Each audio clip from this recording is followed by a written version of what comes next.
Yung guys, nagluto ako ng sinigang na baboy.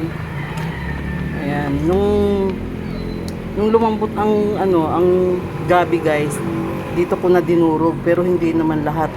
Nagdurog lang ako ng ilang pirasong gabi na lumambot. Ayan, kaya parang siya, malapot-lapot yung sabaw. Ayan, sinigang na baboy. At saka ito naman guys sa kabila, luto na rin yan guys. Ito naman sa kabila, ayan, adobong baboy yan. Pinagsama-sama ko na yung nilagyan ko siya ng patatas, pinagsama-sama ko na yung sangkap. Parang minarinate ko muna, tapos yan, nilagay ko dyan at nilagyan ko ng konting tubig. Tinimplahan ko na lahat. Ayan, hanggang sa lumambot yung baboy, hanggang sa lumambot ang baboy dyan at yung patatas.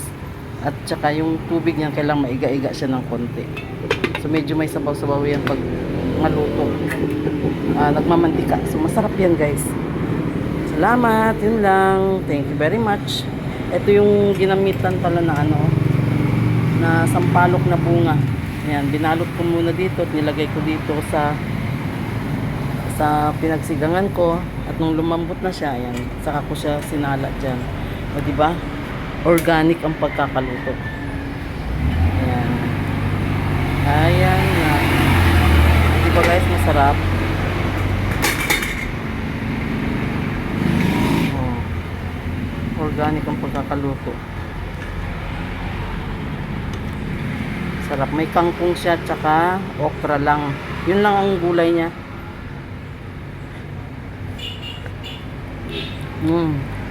Tama lang yung asin niya.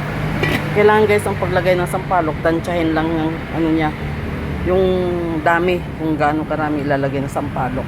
So yun guys, yun lang guys. Thank you very much. Babus.